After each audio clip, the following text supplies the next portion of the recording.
Talk show here on True North, midway through the week, Wednesday, September 20th. It is wonderful to have you aboard the program. A big day. If you've been following True North's coverage all across this country, you'll know that the Million March for Children, it's sometimes called the Million Person March, is underway, and we have reporters out on the scene in Toronto, in Ottawa, in Edmonton, in Calgary. We've had citizen journalists send us stuff from all over. We've got someone in Vancouver. We've got people that have, I mean, there are cities I didn't even know were having their own, like in Pickering. I had a woman who I actually met while we were reporting on the Conservative Convention, just send me some details about the protests that are going on there.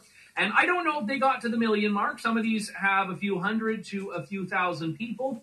And there are certainly large numbers of counter-protesters. But I think it is an interesting dilemma that we see when, on one hand, we have a group of people, mainly parental rights advocates, that are coming together and saying, we want to have a say over what our children learn in schools. And then you've got unions that are responding with messages like this one in this photograph.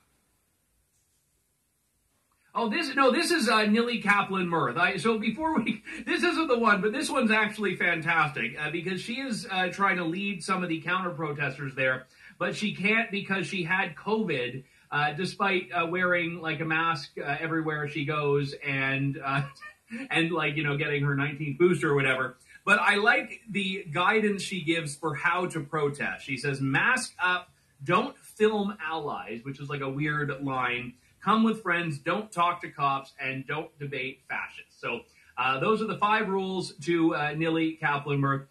No, sorry, I meant Sean. Sean's asking the sign that Harrison took a picture of at the Toronto rally. That's the one I'm going after here. There we go. You don't own your kids. Now, this is a really chilling message. Now, I think the confusion was I said union activists. I don't know if the person holding the sign is one of the union protesters. Generally, I think union folks have been the ones leading the charge in organizing these counter-protests. But the argument when you see something like this, no one owns their children. No one owns another human being. That's what being in a free society is. But they're not taking issue with the fact that we are seeing parents claiming they own their kids. They're taking issue with the fact that they, as teachers, don't. And that's the real part of this that I think people need to realize. It's not that they're actually making the Enlightenment liberal argument that no one owns children. They're actually saying that teachers know better than parents. And that's why this dilemma that we're seeing, and between the counter-protesters and the protesters, is something that we need to pay attention to. Because I would say at its core, and I'll talk about this in a few minutes, this is how society should work. People have an issue with the system, they protest the system. People have an issue with the protesters, they want to protest the protesters, that's fine. But the counter-protest is kind of weird on its face for that reason, and that they've already got what it is they want. They have. So the only reason they're out there counter-protesting is because they feel they're losing. And it's because they see the tide turning against them, and they see parents starting to unite together, groups that have not historically seen eye to eye on to things, and they're doing this. So, as I mentioned, we've got reporters on the scene at many of these events across the country. Harrison Faulkner is in Toronto, and I think you prematurely got a glimpse of Harrison earlier, but we have him on now maturely, I guess. Harrison, good to talk to you. Whereabouts are you right now? I am coming to you live from Bloor Street. Hold on, let me just make sure I've got my camera here. I'm coming to you live from Bloor Street, where the protesters have moved from Queen's Park, and we're now marching. If you can see, this is the front up here. And we've got a lot of True North fans around here, so it's been great. But yeah, Andrew, this has been a large protest. We're looking at probably 2,000 people who have turned out today, parents, grandparents, students. And as I'm sure you've already mentioned, a very large contingent of Muslims have come here to protest gender ideology. Everything has remained peaceful, though, despite the counter-protesters making their presence felt, encircling the protest at one point. But it looks as though the Million March for Children protests in Toronto have moved and are now making their way across Bloor Street. So let's talk about that Muslim aspect there, because I know this was a protest that was really spearheaded and organized by Muslim activists at first. And I'm not asking you to do the identity politics game and start like measuring every crowd by its diversity, but how much is that factoring in, or is this really a pan-Canadian protest from what you're seeing? No, it's a pan-Canadian protest. There's obviously a large Muslim turnout here, but it covers the spectrum of Canadians. I think you have a large Christian turnout. Faith leaders of all religions have showed up, but of course, I think the part about it being organized by a group of Muslim parents is important because the counter-protesters have deemed this as some sort of fascist, racist gathering. I asked people here if they'd seen anything like that on the ground, and of course they said no. I think, to be honest, Andrew, like most protests that we've covered about gender ideology, the protesters are far more diverse than the counter-protesters are, which I think is a unique angle that not many people are talking about. So let me ask about the counter-protests. I shared that picture you took earlier of the sign about parents not owning their kids, and perhaps I was reading too much subtext into it, but I feel the concern there is that these folks are thinking that they do. And, you know, remember that old Hillary Clinton line, it takes a village to raise a child. There are people that think the rights of parents should be subordinated to the right of, you know, what they would view as the greater good here. And what is it that the protesters are asking for? I got a glimpse over your shoulder there of a sign that is basically leave our kids alone. Like, what is it they want? Well, the protesters just want to actually be able to, for example, know if their child is undergoing some sort of social transition at school. That's the main thing. I think the other thing is that they want to see normal curriculum being put in front of students. Right now, we've seen the pictures, we've seen the reports, the things that teachers are showing children in schools is frankly absurd. They just feel like their values are not being recognized. Only values of the sort of the radical gender ideology crowd are being promoted, and that's basically it. Sorry, there's a lot of people around us right now. No, that's good. I mean, I know you're going to be taking photos with your fans later on, so we're glad we haven't had too much photo bombing here. You seem to have frozen right now, so I don't know if this is the internet gods telling us that the interview has run its course.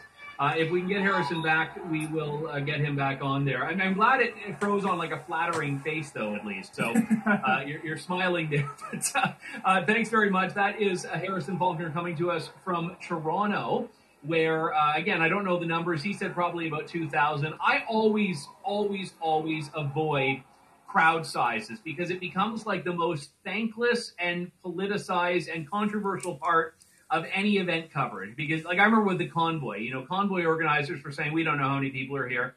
And I asked one of the police officers, how many do you think there are? And they said, well, you know, our numbers say 10,000. And then you get people jumping on you saying, no, there are 4 people. And then, no, there are 2 million people. So anyway, so Harrison says 2,000. He's going to get jumped on from both sides there. But I will say that that was a pretty big crowd. You could hear the chants. We are going to go now to Ottawa, where we have one of my other colleagues, Ellie Kenton-Nantel. Now, Ottawa, I think, has been, I didn't know this at first, it seems to be the largest one. Maybe some of the Alberta ones are doing pretty well here. Ellie, whereabouts are you now? Hi, Andrew. Oh, okay. I was expecting you to have like all the groupies as well. You're in a safe, secure location. I am. I am back home. I'm safe from the fundamentally racist, transphobic people, as the union wanted us to believe. But yeah, I was at the protest all morning, and the crowds were huge. And I expected there to be at least 1,000 people there. I think this is one of these silent majority issues, and I did think it was going to kind of wake people up, the size of the crowd. But it was bigger than even I expected. There were, when they started to march, because they gathered on the hill and then they started marching, and I couldn't see the end on each side, how long it was. They often had to stop marching because they needed people to catch up. They were almost done their march, and there were still people on the hill starting. So there was definitely a lot of people, a lot of energy. And the message, similar to what Harrison said, was leave the kids alone. These were not hateful people. And I would joke, as I joked at the start, and I was joking to people, it's like, I'm here to find the bigots that they left warned about. I didn't find any of them. In fact, nobody that I talked to said they had an issue with gay or trans people. They simply want their kids to be taught what they believe is age-appropriate education, and they want rights and parental consent. And that was really the strong message that we saw. We have a clip that you took from the demonstration in Ottawa. We'll play that now.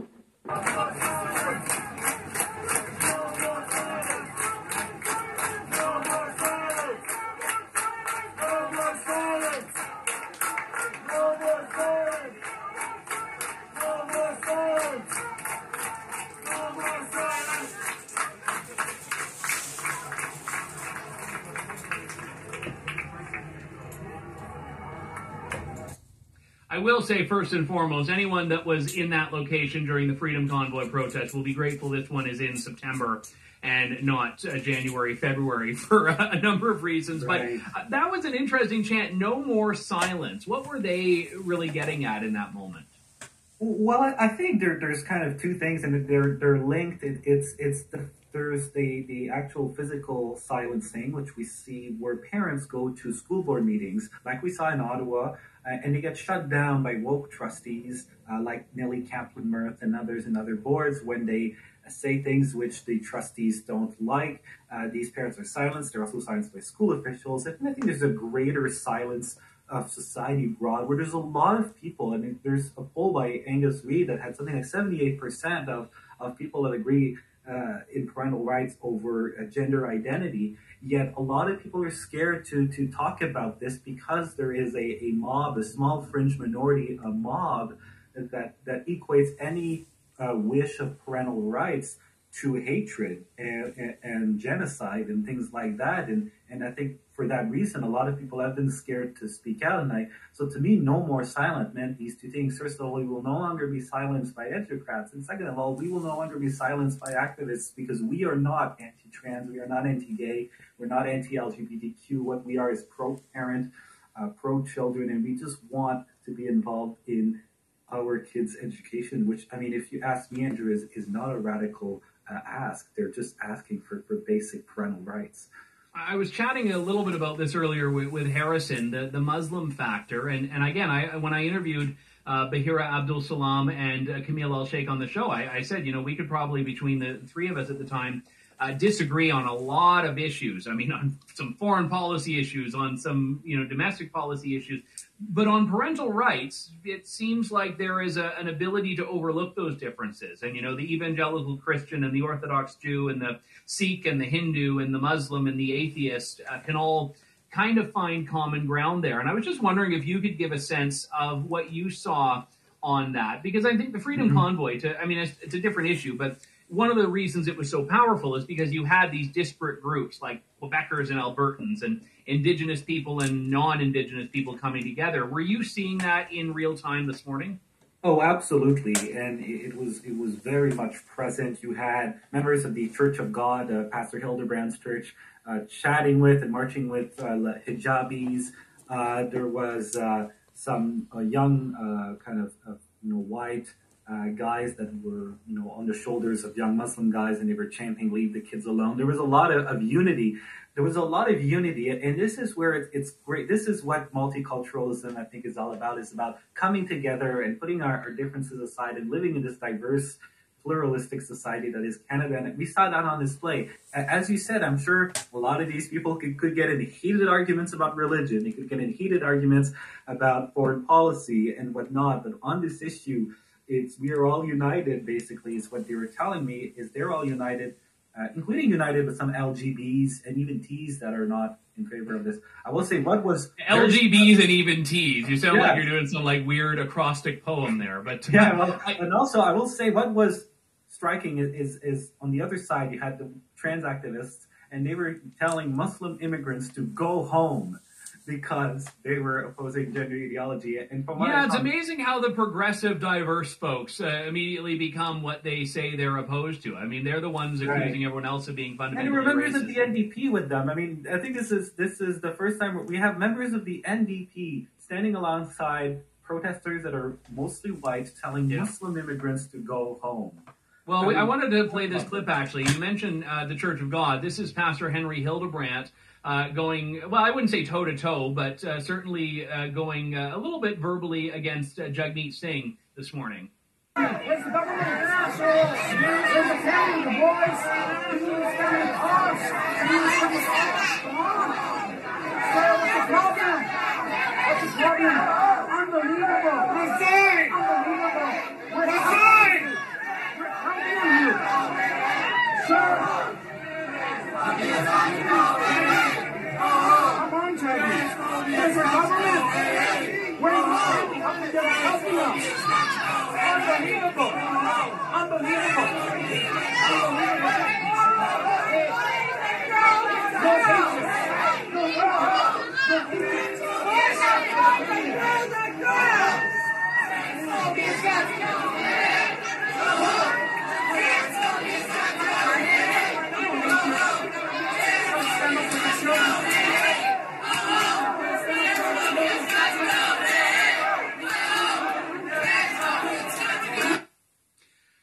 Hey, ho, ho, transphobia's got to go. The guy, it looked like, that was getting in front of Pastor Hildebrandt was, I'm pretty confident, NDP Member of Parliament Matthew Green. Yeah, he had the pin. That was one of the things that we saw going on there. And I would also point out, it's very easy at a glance to tell which side is the counter-protesters, because like 90% of them are wearing masks. So if you're ever like trying to follow along at home and wonder whose side each side is on, the ones wearing the masks are the union protesters. But Jagmeet Singh, a guy who sits in the halls of government, a guy who basically chair-led for the Emergencies Act, is out there protesting, as is his right.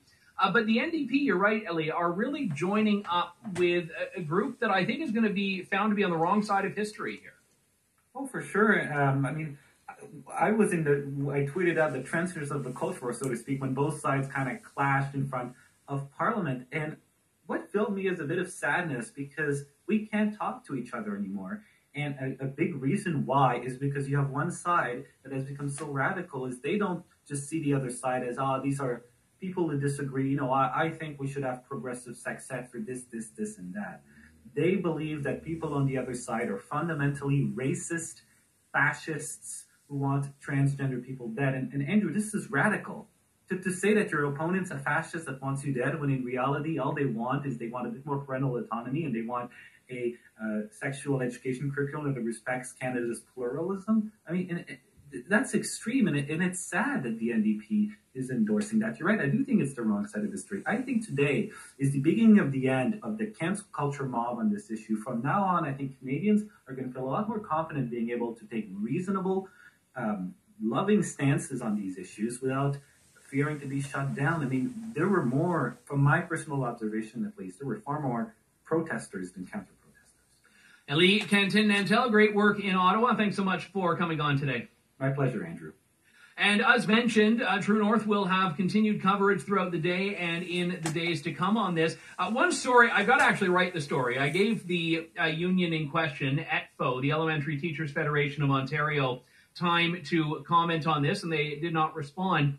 I got a hold of a missive they sent out to some of their members about this, and they've actually, believe it or not, threatened discipline to any teacher that supports this protest. They're encouraging counter-protest, but anyone who supports this, they say, oh, that might run afoul of your equity obligations. So the level of fear-mongering you see and the level of coercion you see, I shouldn't say I could not count, because I could count, I just haven't bothered to count.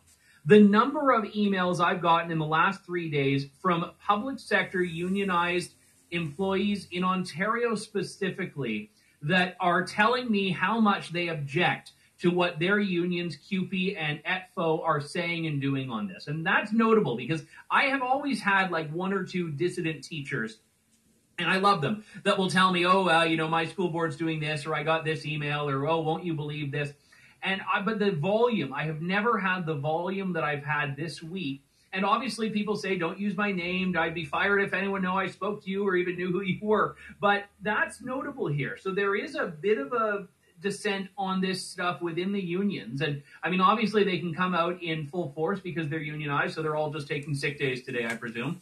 And they're going to come out and do this and counter protest. But it's actually quite shocking. And I want you to know, when I talk about the unions more broadly, I'm not doing it to talk about everyone in there because I know it's not homogenous. And if you're one of these unionized employees that doesn't like what these unions are doing in your name, I see you and I hear you, and I'm grateful you're there. Because I think it's important that people in the classroom especially are not all singing from the same songbook on this. There's one clip, and this one I showed that picture earlier that really rubbed me the wrong way from Harrison about, you don't own your kids. But again, I want to just show you a clip that I think illustrates and illuminates that thinking a little bit more. Where's kids?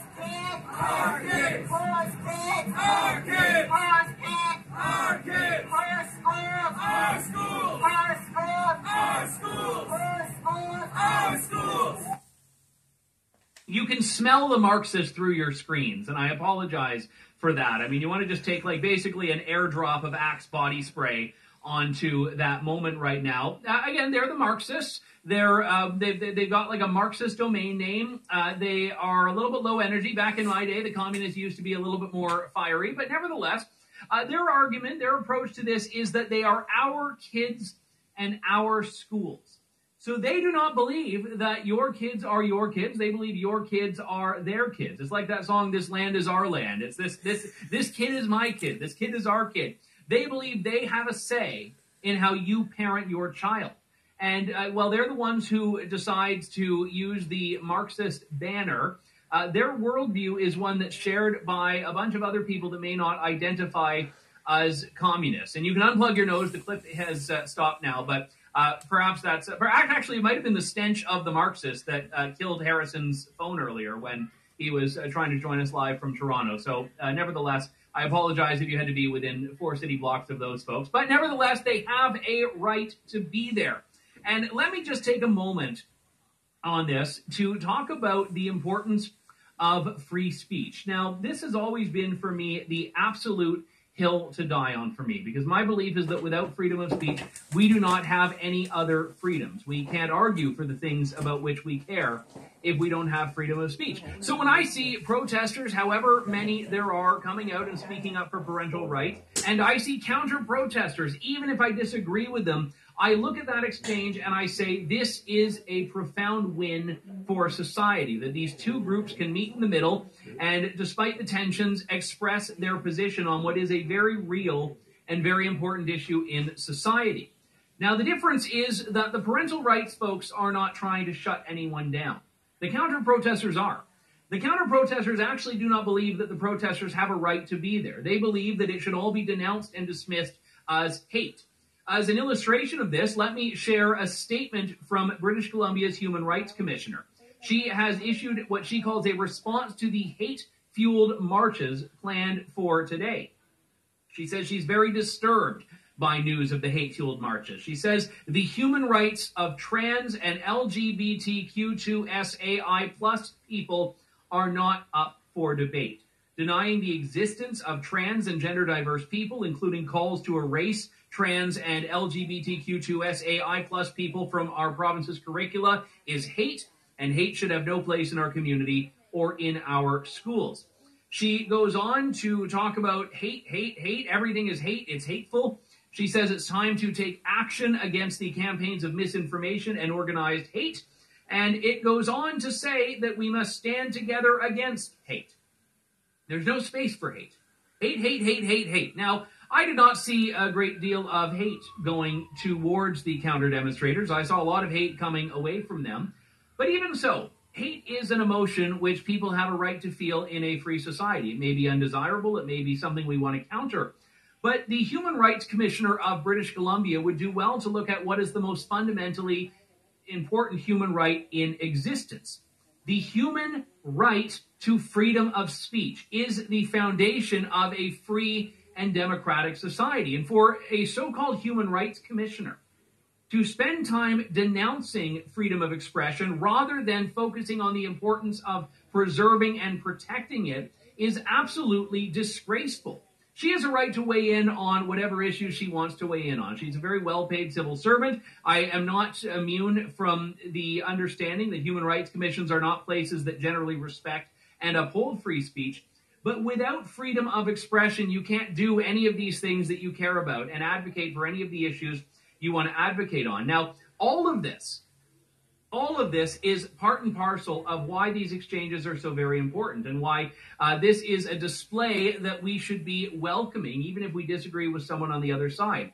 And I have a lot of respect for anyone that is counter-protesting who believes that both sides have a right to play in this. But when this human rights commissioner says there is no place for debate, or she says it's not up for debate, well, you don't actually get the right to decide what is or is not up for debate. In a free society, we are able to discuss these issues. Now, I tweeted about this earlier, and someone said, oh, you're saying that trans rights are up for debate? I would say that they are in the context of what follows. You cannot unilaterally assert broad trans rights, whatever those are, without weighing those against, let's say, women's rights. The rights for women to have a space that is single-sex, the right for women to be able to participate in women's-only sports. So this is a very easy way of seeing that women's rights and trans rights, unless defined narrowly, will be in conflict with one another. Now, how do we solve that? We solve it by debating it. So to say that this is not up for debate means that your way is the right way and no one else can have a different opinion. And that is the danger of what's being argued here. And I should just say, to segue into an interview I had planned irrespective of this, this is not something that is just existing on the streets of Toronto and Ottawa and Calgary and Vancouver and London and Pickering today. This is an issue that goes at its core to a long-standing academic problem. And by that, I mean a problem in academia. Now, we've seen over many years, Alan Bloom wrote about this 35 years ago in his seminal book, The Closing of the American Mind, that universities have become more hotbeds of indoctrination and ideological intolerance than the halls of inquiry that they once were. We've seen this get worse and worse and worse over time, however, and now one of the big problems is that good people who envision a future in academia want to self-select out of this because they do not see a place for their worldview. And that was at the crux of Brock Eldon's story. Now, Brock Eldon teaches at the RMIT University in Vietnam, though he is Canadian, and he's written in C2C Journal about this, Ground Zero in the Culture War. It's a 3-part nonfiction novella chronicling what was at one point a bit of optimism he held about academia to, at the end, a bit of cynicism and perhaps a more jaded outlook. Brock Eldon joins me now from Hanoi. I know it's very late where you are, Brock, so thanks so much for coming on. Yeah, thank you for having me, Andrew. Let's start first off with the way you're telling this story, because I think we've seen, and there's merit to them, and I've written a few of them, just the garden variety columns about, you know, this happened on this university, this happened on the others. You've told it as a story. Mm-hmm. Yeah, the motivation for that was, I guess, just as I was completing the degree back in Canada at Queen's, following 2 years overseas, getting some more context about when we talk about wokeism, you know, talking about Marxism, living in South Korea, you know, within 200 kilometers of the North Korean border, then moving on to Beijing, Vietnam. I suppose I've told it as a story just because it felt like such, it felt like, as I say at one point in the essay, being in a Kafka, it was Kafkaesque from the outset, from the very first class, with that context and with that background. It was like coming back to a completely different place. And the idea came quite late in the degree, but I think the feeling of this being a surreal kind of alternative world to the one that I had known growing up in Canada, that came early on. And I also I wanted to show, as you said, there's a lot of columns about this, but I wanted to show the reader what this actually feels like from the student perspective. And I think that was the main objective. I've written other kinds of nonfiction, but a narrative from the student point of view about this based on my experience. I mentioned in my crude summation that you went in wide-eyed and enthusiastic, and you came out with all of these challenges and problems that you've raised here. Was there for you a flash in the pan, a pivotal moment where you realized this is not what I thought it was or hoped it would be? Or would you say it was much more of a slow burn? It was a more gradual process? I would say it was immediate. With the onset of classes, it was from... I arrived about a month early, socialized with people in the program, and there were some minor red flags. There were arguments that came up that I disagreed with, but it wasn't until we got to class and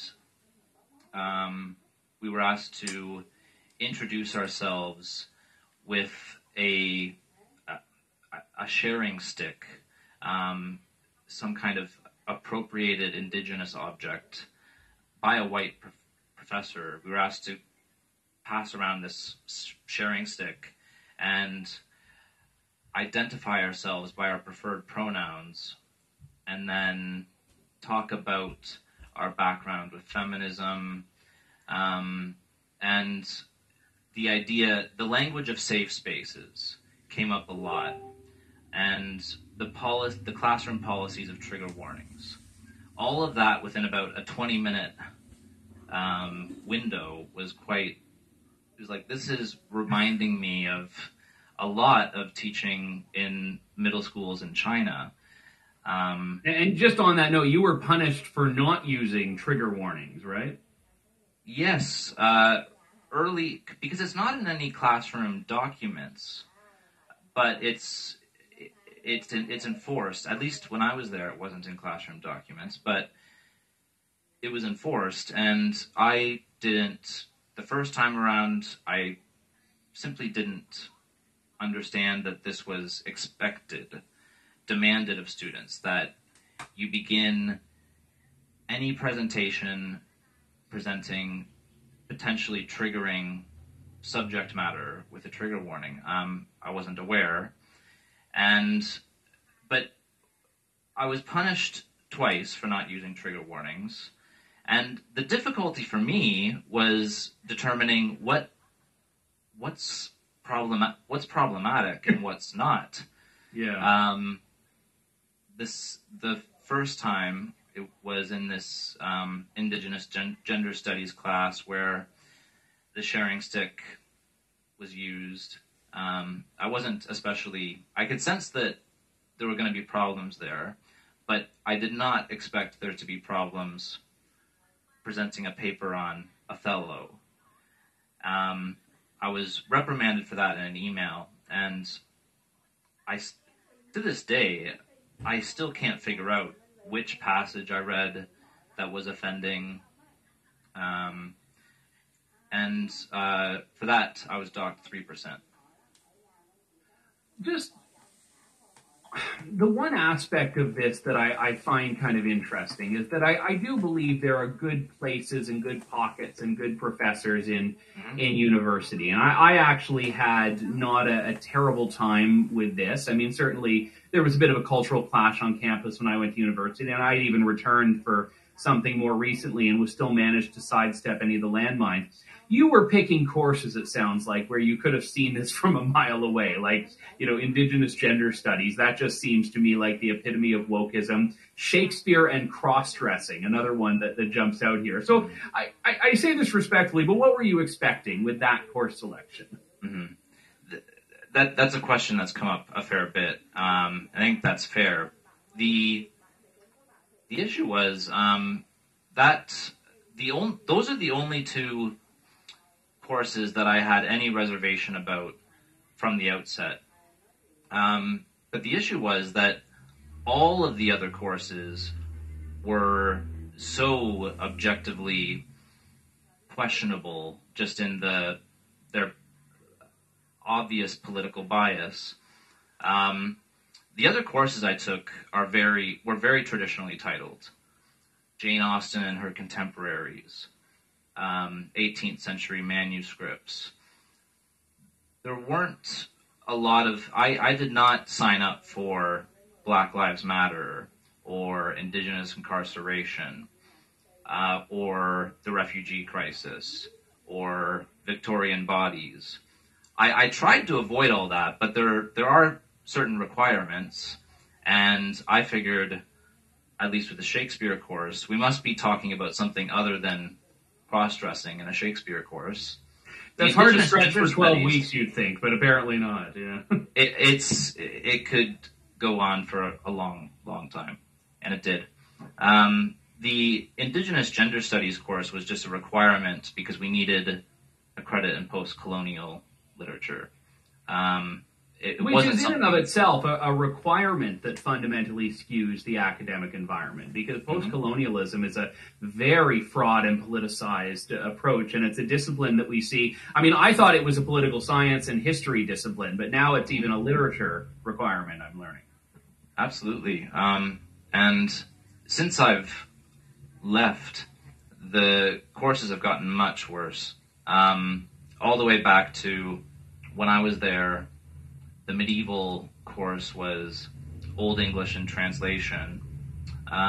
Last year, it was Queer Medievalism.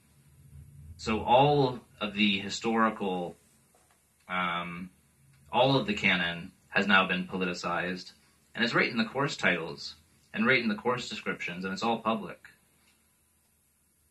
When you look at the environment that you were in, how many of the students did you believe that you were in school with were true believers in this versus skeptics or people that were just sort of along for the ride? And, you know, maybe they have a higher tolerance for it, but they're not really immersed in that worldview themselves.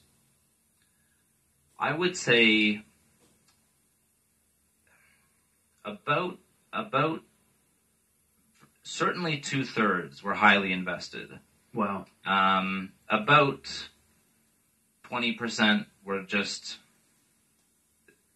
indifferent. They were there, just accepting whatever came to them. And what was disappointing about that was I kind of expected a swing, but because your grades were rewarded based on it was kind of this oppression Olympics thing going on. So whoever wrote about oppression the most, addressed the most categories of oppression, was rewarded with the highest grade. So you actually saw those students actually became more radicalized. Like, if you were to listen, I don't know if they believed it, but they knew what they had to do. So they were willing to go to further extremes. And then the remaining 10%, a lot of whom were international students, were just a Chinese international student very early on, without my having interacted with her, just said outright, this is the Cultural Revolution. Wow. And, but that was just completely shot down because we're not taught about the Cultural Revolution in Canada. I think that's an important segue to the time that you had spent abroad, and you had actually had a world of experience that you saw. You had been to China before you did your MA, and was a lot of this just so quintessentially North American in your view? Like, so quintessentially North American when you were seeing just this cultural attitude? Because I've heard stories from people that have like tried to explain pronoun politics to people from India, and it's just like they're speaking in completely different tongues because it just is so completely absent from the motivating forces in countries that, for whatever their issues, are doing pretty well economically, like India and China. Well, according to my students at RMIT, RMIT is an Australian university with campuses in Vietnam. So we're getting, it's a technical university. It's not too much, but we are getting a lot of these cultural sensitivity workshops that we have to present. And when you brought up this idea of so quintessentially North American, the story that came to mind, right away was I've had to present a workshop like that twice, and two separate students, 3 years apart, have said, this is, who also had studied in North America, had said, this is what happens to countries that have no problems. The students, that's not to say Canada and America don't have any problems, but comparatively, students in Vietnam, throughout Southeast Asia, they're not particularly concerned about being identified properly according to their pronouns. So they see this as an issue that is, well, it's not an issue. It's people trying to make an issue because they have nothing else to motivate them to do anything. Conditions are set up for them. It's not, and from what I would add to that is just what I think it is it's quintessentially North American, because although my students are correct that the developed conditions are established, there's a point where it seems like development sort of becomes static, and I think that's part of it as well. There's not a lot that has changed on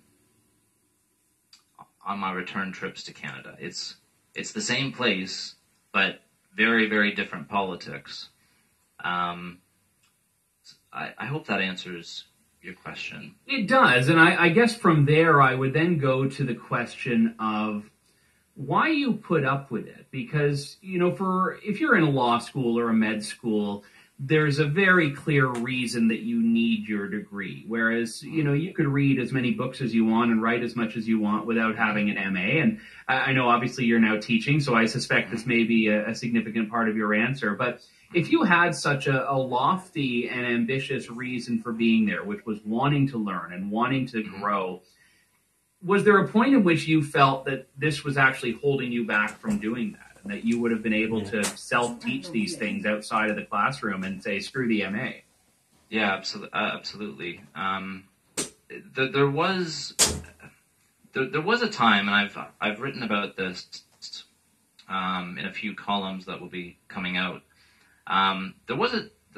If you're going to be a literary writer, becoming a professor is one of the few ways that you can afford to do it. If you become a tenured professor, you're engaged with the greatest writers of all time constantly, whilst shaping discourse about the field, whilst simultaneously contributing to it and changing to it. I had, and there's plenty of figures that come to mind that heroes of mine like W.H. Auden, T.S. Eliot, David Foster Wallace, that seemed to me like the dream route where I could just be immersed in my love of literature all the time and financially secure enough to be able to pursue a career in creative writing.